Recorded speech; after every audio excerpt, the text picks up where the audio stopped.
Des prix forts tel un obélix dans certaines stations. Le coût de l'essence, malgré la baisse annoncée hier par le gouvernement, reste encore élevé. Hier soir, le ministre de l'économie et des finances, Pierre Moscovici, annonçait une baisse des carburants comprise entre 3 et 6 centimes au litre. Ce matin, à Vernoux-sur-Brenne, à la pompe du Super U, où l'enseigne affiche des prix coûtants pendant un mois, la baisse varie d'1,5 centime pour le gasoil à 3 centimes pour le samplon 98. C'est dérisoire. Ce sont des effets d'annonce, c'est tout, comme le reste. C'est voilà. De toute façon, vu les caisses de l'État, ils ne peuvent pas descendre beaucoup. Il ne faut pas rêver. C'est pour faire plaisir, ça ne changera pas grand-chose dans le fond. Des prix coûtants qui, pour le budget des consommateurs, ne changeront pas grand-chose. La direction du Super U en est consciente et un peu impuissante, puisque le coût du baril de pétrole guide avant tout le prix à la pompe. C'est solidaire aux consommateurs qui fait qu'aujourd'hui ça grève énormément le budget, le prix du carburant, donc c'est l'aider à pouvoir supporter cette hausse. Ensuite, c'est de prouver que sur le prix du carburant, la grande distribution représente un tout petit morceau. Et donc c'est pour prouver que nous faisons le maximum pour le consommateur et au niveau du prix du produit. Au sud de Tours, dans une autre station essence, les consommateurs restent eux aussi très perplexes. C'est toujours trop cher, ouais, c'est sûr.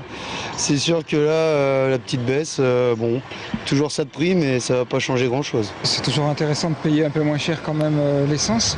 Maintenant, je ne sais pas combien de temps ça va durer. La baisse a été fixée sur 3 mois par le gouvernement et devrait coûter 1 milliard d'euros à l'État. Des associations de consommateurs ou d'usagers de la route demandent quant à eux une taxe flottante pour réduire de manière sensible le prix à la pompe et diminuer les profits réalisés par l'État.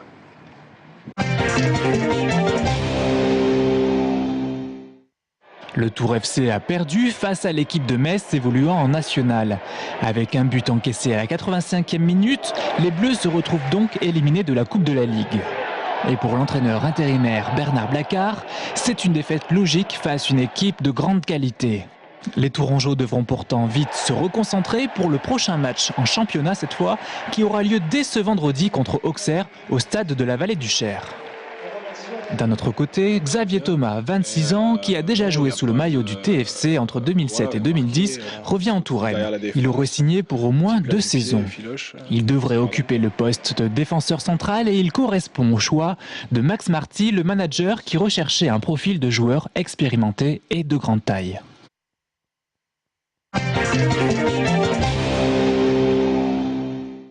C'est ce soir que s'ouvrent les Jeux paralympiques à Londres et parmi les 154 compétiteurs français qualifiés, 2 athlètes viennent de chez nous. Marie-Amélie Le Fur d'une part, la Blaisoise de 23 ans, amputée tibiale, avait décroché 2 médailles d'argent olympiques sur le 100 mètres et la longueur en 2008 et détient un titre de double championne du monde sur 100 mètres et 200 mètres. Consciente des enjeux de cette nouvelle échéance, elle compte bien garder la tête froide. J'ai appris de ma défaite au saut en longueur au championnat du monde, donc je sais mieux gérer un concours de longueur. Et voilà, le tout, ça va être de ne pas perdre ses moyens au jeu, même si c'est une grosse compétition qui se passe que tous les 4 ans. Il va falloir garder la tête sur les épaules et puis fixer la ligne d'arrivée. D'autre part, on retrouve Marie-Christine Fillou, 51 ans, de Saint-Avertin.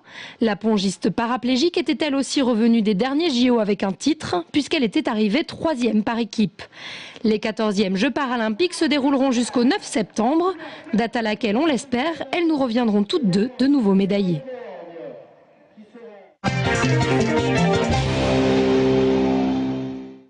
La cave des producteurs de vin de Montlouis, qui regroupe 25 vignerons, organise tous les jours à 11h et 16h30 des ateliers œnologiques.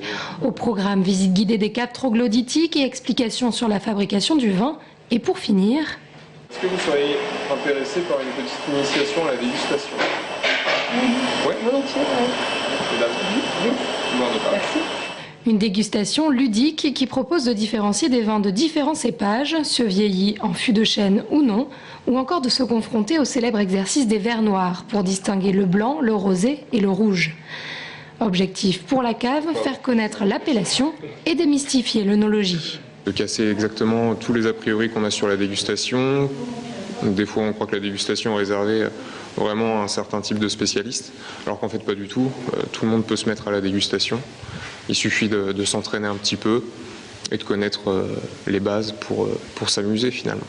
Pari réussi pour ce couple de touristes des Yvelines, pour qui la visite aura permis de lever bien des mystères. C'est vrai qu'on ne se rend pas toujours compte de ce que ça peut impliquer, d'avoir une fermentation plus ou moins longue, d'avoir un mouvement dans la bouteille. Le sec, demi-sec, pour moi, c'était un peu moelleux, etc. Des appellations un peu mystérieuses. Donc c'est vrai que d'avoir toutes ces explications et de voir concrètement chaque étape, ça permet de goûter le vin à la fin d'une façon différente. De mieux comprendre en tout cas, et puis de goûter mieux. Et puis aussi, ce qui est très important, c'est les lieux de la langue où se goûtent les choses. Et ça, quand on apprend, après ça, on a envie de déguster plus finement et on apporte des bouteilles pour justement pouvoir en profiter. Fin de la visite et passage en boutique, le couple repart avec 3 bouteilles et plein de nouvelles connaissances sur le vin. Merci pour votre visite. Merci. Voilà, eh bien bonjour à toutes et à tous, bienvenue à bord, bienvenue à Rochecorbon.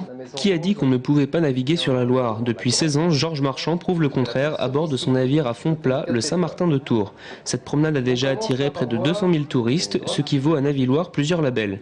Et parfois, on a même le droit à quelques verres. Eugène Bizot, on l'appelle le poète vigneron.